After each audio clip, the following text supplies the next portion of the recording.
detik menjelang proklamasi kemerdekaan Indonesia. Saya sendiri bernama Fikri Syahputra sebagai peserta. Saya Intan Fadila sebagai Soekarno. Saya Fadila sebagai Sayuti dan Wigana. Saya Agustarina sebagai Saleh dan Soekarni. Saya Nyomawiana sebagai Subarjo dan Dia. Berikut drama kami.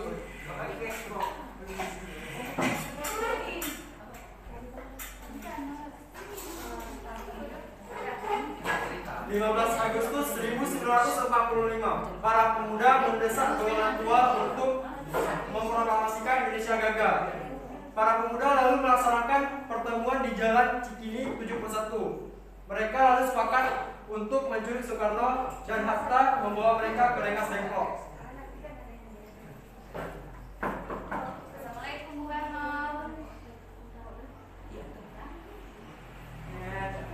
Iya, ada apa? Anda harus mengikuti kami ke Rengas Dengklok. Untuk apa pemuda kalian? Ini sudah jadi kesempatan para pemuda untuk kami akan membawa Anda dan menghantar ke Rengas Dengklok. Rombongan pemuda yang membawa Soekarno dan Hatta tiba di Rengas Dengklok. Bung Hatta lebih sampai terlebih dahulu sebelum Bung Karno. Keduanya dibawa ke sebuah ruangan di dalam rumah Jia Pisau. Sebenarnya apa mengapa sehingga aku dibawa kemari? Kami merencanakan Anda dan Bung Karno untuk segera melaksanakan memproklamasikan kemerdekaan Indonesia, Bung. Soekarno, Wigana, Fatmawati masuk ke dalam ruangan.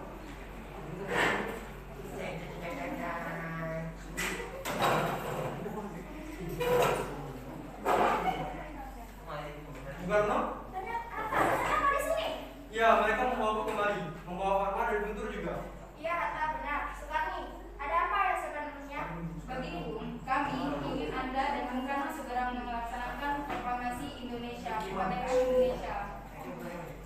Mengapa kamu begitu mudah percaya? Soekarni, ada apa dengan mereka? Jepang pasti akan memerdekakan kita, tapi bukan sekarang. Tapi Jepang sudah menyerah, Bung. Ini saatnya kita untuk memproklamasikan kemerdekaan Indonesia. Saya tidak setuju dengan itu, Bu. Tapi para pemuda ingin kemerdekaan atas dari para sendiri, bukan dari hadiah dari Jepang. Itu benar, Bung. Jepang sudah menyerah. Kita sebaiknya segera melaksanakan kemerdekaan. Jika kita merdeka setelah Jepang mengalah, berarti kita merdeka atas hadiah dari Jepang. Kita bisa dijajah lagi, Bung. 17 Agustus 1945 dini hari. Di ruang makan dalam rumah Laksamana Mahadra, berkumpullah Insinyur Soekarno, Dr. Muhammad Hatta, Ahmad Subarjo, Soekarni, Sayuti, Malik, dan BM Dia untuk merumuskan naskah proklamasi. Saudara-saudara, bagaimana bunyi proklamasi kita?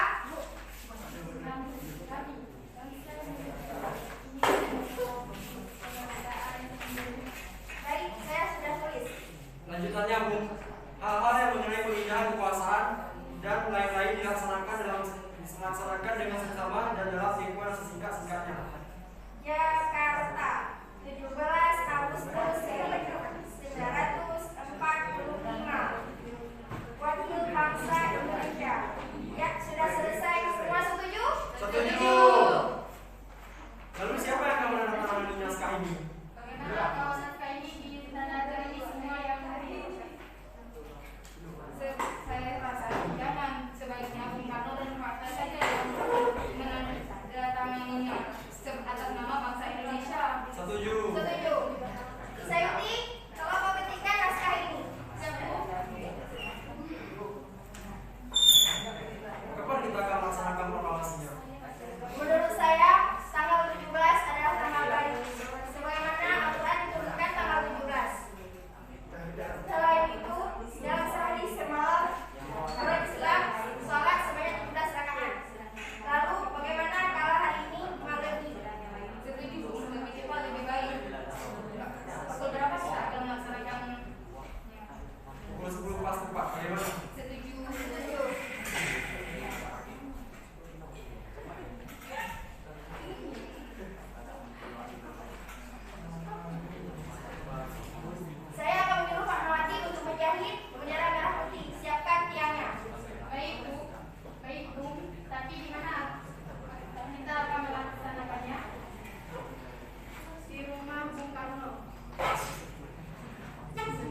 kritik memberikannya pada Soekarno.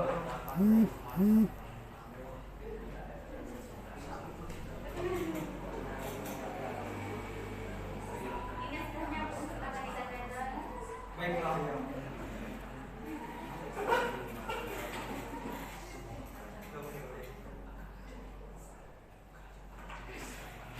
Dia tolong perbanyak naskah ini dan sebarkan ke seluruh Indonesia.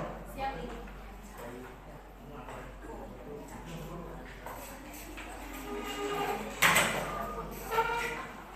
Jumat pagi pukul 10 pas tepat, semua orang telah berkumpul di halaman depan rumah Insinyur Soekarno di Jalan Pengusahaan Timur nomor 56 Jakarta untuk mendengarkan pelaksanaan proklamasi dari Bung Karno. Umat telah keluar ke Serambi dengan rumah diikuti Bupati Fatmawati. Bung Karno mendekati mikrofon sebelum membacakan proklamasi dan mengucapkan pidato pendahuluan. Saudara-saudara sekalian, saya telah meminta saudara-saudara hadir di sini untuk menyaksikan suatu peristiwa maha penting dalam sejarah bangsa kita. Berpuluh-puluh tahun, kita bangsa Indonesia berjuang untuk kemerdekaan tanah air Indonesia. Bahkan telah beratus-ratus tahun, gelombang aksi kita untuk mencapai kemerdekaan itu ada naiknya dan ada turunnya. Tetapi jiwa kita tetap menuju ke arah cita-cita. Juga di zaman Jepang, usaha kita untuk mencapai kemerdekaan nasional tidak ada henti-hentinya. Di zaman Jepang ini, tampaknya kita menyadarkan diri kepada mereka, tetapi pada hakikatnya kita tetap menyusun tenaga kita sendiri. Tetapi kita percaya pada kekuatan sendiri. Sekarang tibalah saatnya kita benar-benar mengambil nasib bangsa dan nasib tanah air kita dalam tangan kita sendiri. Hanya bangsa yang berani mengambil nasib dalam tangannya sendiri, tanpa berdiri dengan kuat. Maka kami tadi malam telah mengadakan musyawarah dengan pemuka-muka rakyat Indonesia. Permusyawaratan itu ia sekata berpendapat bahwa sekaranglah datang waktunya untuk menyatakan kemerdekaan kita. Saudara-saudara, dengan ini kami menyatakan kebulatan tekad itu. Dengarkanlah proklamasi kami. Proklamasi kami, bangsa Indonesia, dengan ini menyatakan kemerdekaan Indonesia. Hal-hal yang mengenai pemindahan kekuasaan dan lain-lain diselenggarakan dengan cara seksama dan dalam tempo yang sesingkat-singkatnya. Merdeka! Merdeka! Baik ya, untuk tampilan kelompok satu ini Ibu mintakan 2 orang untuk menanggapi ya presentasi dari kelompok dengan nomor urut 1. Oke, siapa yang mau menanggapi? Ibu yang pertama sekali. Assalamualaikum warahmatullahi wabarakatuh. Waalaikumsalam warahmatullahi wabarakatuh. Perkenalkan, nama saya Asyifa Asya dari kelompok drama 1. Saya ingin berkomentar sedikit, tidak banyak. Menurut yang saya lihat dari penampilan kalian, pemeran-pemeran ini kurang menampilkan seperti Soekarno, itu kurang jelas. Ekspresi dari kalian itu kurang jelas. Terus suaranya juga agak kecil, agak kedengar kami di belakang. Ya. Udah, sekian. Terima kasih. Wassalamualaikum warahmatullahi wabarakatuh. Waalaikumsalam warahmatullahi wabarakatuh. Nanti saya sambungkan. Kasifah tadi ekspresinya ya, inilah kelemahan atau keterbatasan kita pelajar drama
kami minta maaf jika ada yang kurangnya. Kami mengucapkan Assalamualaikum warahmatullahi wabarakatuh.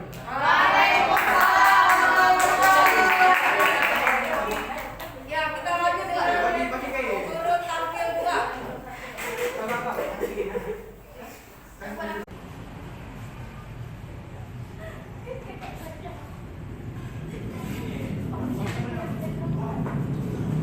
Assalamualaikum warahmatullahi wabarakatuh. Waalaikumsalam warahmatullahi wabarakatuh. Kami dari kelompok 3 ingin mempresentasikan hasil kerja kelompok kami, yaitu mempresentasikan drama asal-usul nama Kerajaan Majapahit.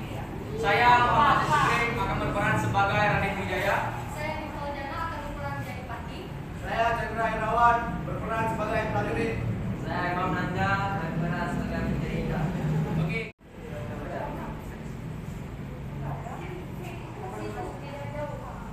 Diceritakan di dalam hutan di bumi Nusantara, seorang bangsawan bernama Raden Wijaya beserta dengan para prajuritnya sedang mencari lahan untuk menjadikan sebuah kerajaan. Namun di tengah perjalanan, Raden Wijaya berkehendak untuk beristirahat. Wahai Patiku, hari ini matahari bersinar cukup terik. Bagaimana kalau kita beristirahat sejenak di tempat ini? Mari kita beristirahat sekarang.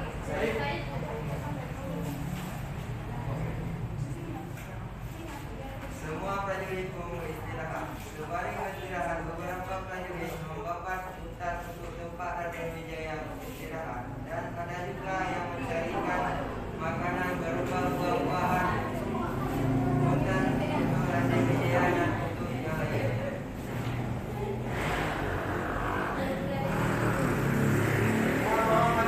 Ini ada buah-buahan untuk baginda raja. Buah apa ini? Apakah ini buah yang beracun bukan? Tidak, Raden Pati, itu buah maja. Tentu saja tidak beracun. Baik. Baginda, ini ada sedikit buah macam. Baginda, apakah Baginda bisa menyukai buah ini? Bukan, aku tidak menyukai. Buah ini akan terasa sangat pahit jika kita makan masih muda. Namun kita akan merasa nikmat makan buah ini jika buah ini sudah tua. Namun tunggu dulu. Bukankah alasan kita untuk melakukan perjalanan ini adalah mencari lahan membangun kerajaan? Apa hubungannya buah macam dengan perjalanan kita hari ini? Aku ingin menamai kerajaan yang akan kita bangun ini dengan nama Kerajaan Majapahit. Karena disinilah lahan yang akan kita bangun kerajaan. Di sini terdapat pohon maja yang buahnya terasa sangat pahit. Oh Baginda, kenapa ingin bermain Majapahit ke dalam kerajaan ini? Ya, seperti yang saya bilang tadi, buah ini terasa sangat pahit dan di sini memiliki pohon-pohon yang memiliki buah maja yang pahit. Ternyata buah maja tersebut terasa pahit, dan itu menjadi inspirasi oleh Raden Wijaya untuk memberi nama Kerajaan Majapahit. Namun Sang Mahapati tetap bertanya-tanya akan keputusan Raden Wijaya.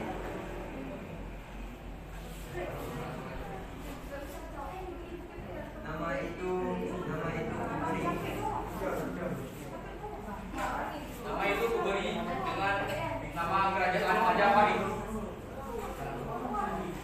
Itu alasan Raden Wijaya mengapa ia memilih nama Majapahit untuk menjadi nama kerajaan. Akhirnya kerajaan berdiri dengan nama Majapahit. Disinilah kita akan membangun kerajaan yang besar dan kokoh dan akan disegani di Nusantara ini. Terima kasih pula presentasi drama singkat kami, yaitu drama asal-usul nama Kerajaan Majapahit. Sekian dari kami. Assalamualaikum warahmatullahi wabarakatuh. Waalaikumsalam. Ya, seperti kelompok satu tadi, kita beri kesempatan untuk dua orang menanggapi. Silakan. Saya ingin memberi tanggapan kepada kelompok 3. Sejauh ini mungkin menurut saya nggak ada kendala, cuman dikurangnya pembawaan cerita bagian si Imam Nanda. Penyampaiannya belum jelas sekali, memang pakai masker, cuman kita harus bersuara lebih tegas lagi, jangan kecil kali, yang orang belakang nggak terdengar. Ingat yang timbul api. Selain itu, Cuman itu menurut saya kurangnya ketegasan dalam penyampaian cerita alur ceritanya itu. Kalau untuk yang lain, misalnya tokohnya udah betul, penyampaiannya udah bersih gitu, vokalnya udah yang pas. Oke ya, untuk kelompok ini atribut-atributnya sudah mendukung ya, apalagi yang menjadi raja pas ya. Right, cocok jadi raja. Cuma kan tadi untuk yang lainnya semua memang kita pakai masker kan, tapi ya tetap juga mukanya harus jelas. Ya ini tanggapan dari teman, ini bisa diklarifikasikan bisa langsung dibayar. Oke, terima kasih ya. Yang ada lagi satu lagi untuk kelompok ini atau sudah habis? Ya, habis. Untuk kelompok ini tampilannya walaupun singkat tapi alurnya bisa kita dapat ya, kita mengerti lah bahwa pemberian nama Majapahit itu ada sejarahnya, ada asal usulnya ya, dari nama Buah. Terima kasih kelompok dua bisa. Kita silakan untuk tampilan Assalamualaikum warahmatullahi wabarakatuh. Waalaikumsalam warahmatullahi wabarakatuh. Kami dari kelompok 1 ingin mempresentasikan hasil drama kami yang berjudul Rumah Kaca. Saya akan memperkenalkan pemeran-pemeran yang bermain dalam drama Rumah Kaca. Saya sendiri Lailatul Munawwarah sebagai narator. Selanjutnya Furqan Maulana sebagai pemerintah kolonial. Yang kedua, Auna Fajriah sebagai pengemanan. Selanjutnya, Afra Nabila sebagai Princess Fan Kasulita dan pembesar polisi. Selanjutnya, Ashifa Aisyah sebagai Minke.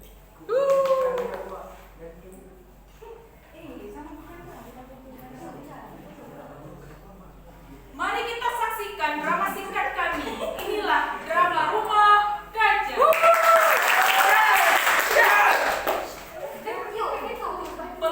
Pelarian politik dari Nederlands, Netflix dan Parsetu semakin giat di Jawa Timur, khususnya di Surabaya. Mereka membuka pidato di mana-mana seperti takkan kering-kering kerongkongan. Lari dari pertentangan intern di Nederland, India. Mereka anggap diri seakan-akan jago-jago tanpa lawan, seakan-akan India negerinya sendiri, yang dipayungi oleh yang berbahasa Belanda menduduki tempat sosial yang rendah dan hidup dalam kemasyhuran. Pada suatu hari, pemerintah kolonial memanggil pengemanan untuk menghadapi.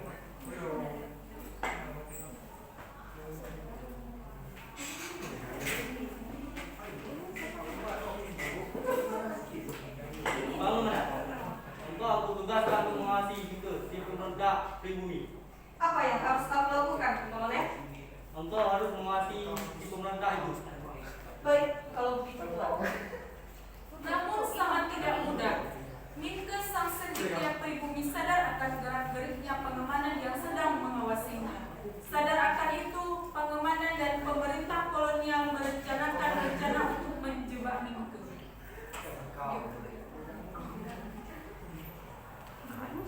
Bagaimana ini Tuan? Minke sadar bahwa dia sedang aku awasi. Tidak ada kata lain. Kita harus menghukumnya. Jadi, apa yang harus kita lakukan? Untuk menutupi kesalahan kita harus menjebak Minke.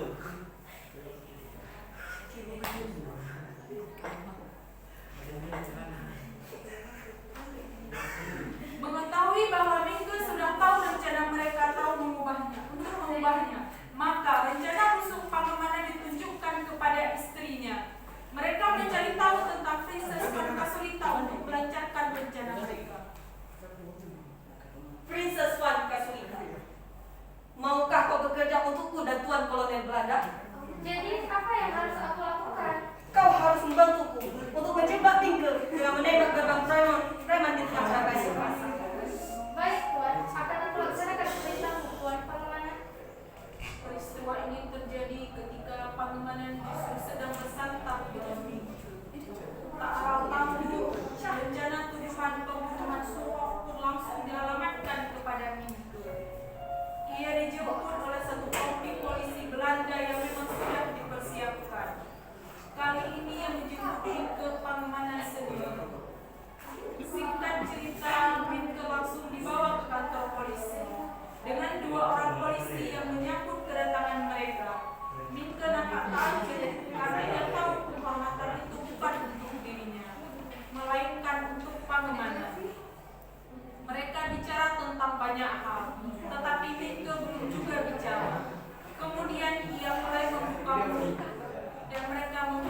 mendengarkan.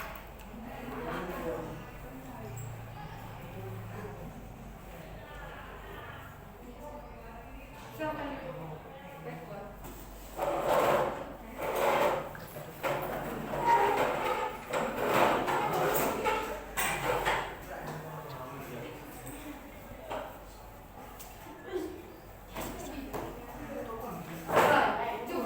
Apa Tuan berkehendak? Tuan Raden Mas Mingke, terus terang saja, hanya yang ingin didapatkan dari Tuan sedikit saja didapatkan, hanya tanda tangan Tuan. Setelah itu Tuan sepenuhnya bebas. Tanda tangan? Tanda tangan itu apa? Apakah ada undang-undang atau peraturan baru? Tidak, kami hanya menginginkan sekedar pernyataan dari Tuan. Tuan tinggal menandatanganinya. Konsep sudah tersedia. Tak ada yang perlu aku pelajari tanpa semauku sendiri. Bukankah Belsit, Gubernur Jenderal dan tugaskanku sudah cukup? Kalau jalan itu yang Tuan anggap paling bijaksana, tentu terserah pada Tuan sendiri. Tapi sebaiknya konsep ini Tuan pelajari terlebih dahulu. Mingke melihat menatap Pangemana. Kemudian, pada dua orang pembesar polisi itu berganti-ganti. Mereka dua terdiam, tak mencampuri, karena memang bukan pekerjaannya.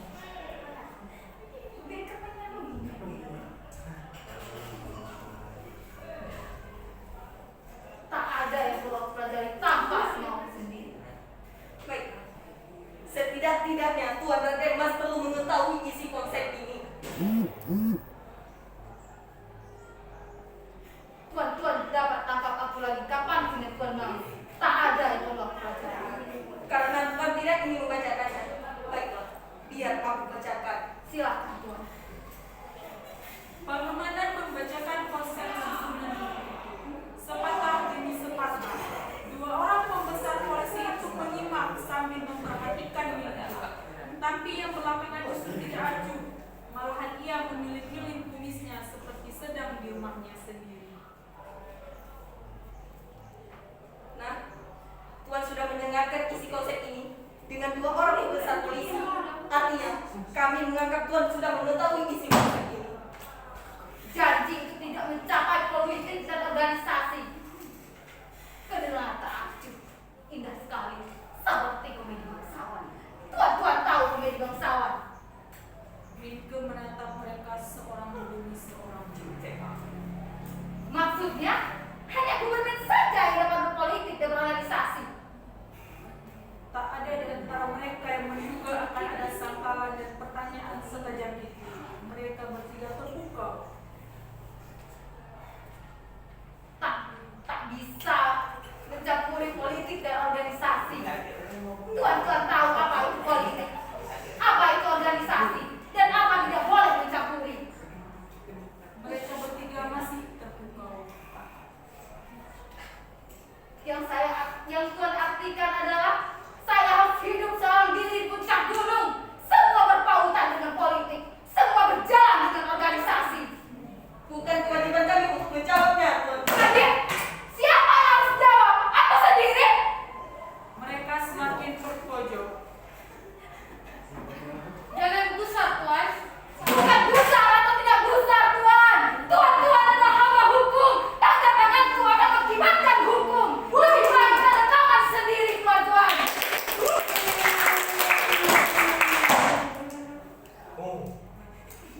Tuan Pangemandan, sudah selesaikah? Turunkan sebagai tamu. Akan kemanakah, Tuan? Setidaknya tidak perlu diantar-antarkan, Tuan. Jadi, tidak Tuan tanda tangani si pernyataan ini? Lupakan, Tuan. Baiklah. Mungkin hari ini Tuan terhalang untuk menandatanganinya. Besok atau lusa, Tuan punya pikiran lain. Surat ini saya simpan di kantor ini. Sekiranya Tuan memerlukan, Tuan dapat datang ke sini pada sidang. Terima kasih atas segala-galanya. Terima kasih atas tamu di tuan rumah. Selamat siang. Ia angkat kopornya yang nampak tidak berbobot itu. Kemudian pergi berjalan dengan tegaknya menuju ke jalan raya. Pembesar polisi yang seorang berdiri terheran-heran, sedang yang lain melompat ke dalam untuk mengerahkan uangnya. Kepala batu yang sangat cerdik. Bila aku dia, mungkin aku akan bersikap seperti itu. Jadi bagaimana dengan dokumen ini, Tuan Pangmanan? Tak ada yang bisa memaksa dia. Kesalahan tersebut. Tuan besar pun tak bisa memaksanya. Polisi lain pun tak bisa. Dengan raut wajah yang kecewa, mereka melihat Minke. Dari jendela nampak ia menghentikan sebuah delman. Kemudian ia naik delman itu menuju ke arah semen.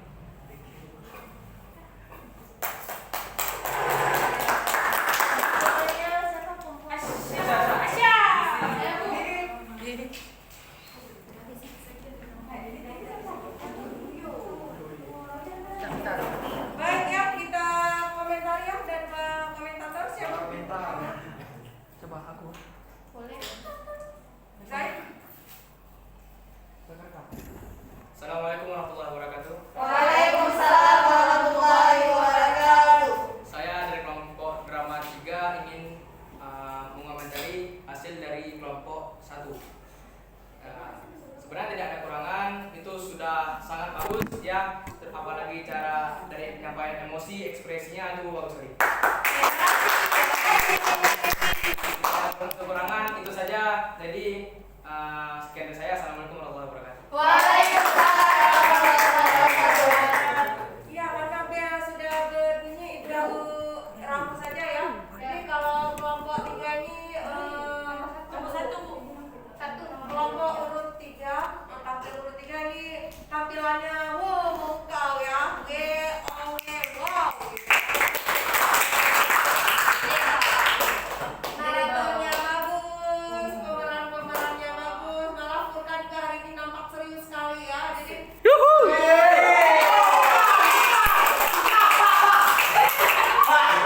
kelompok ini tim yang solid ya.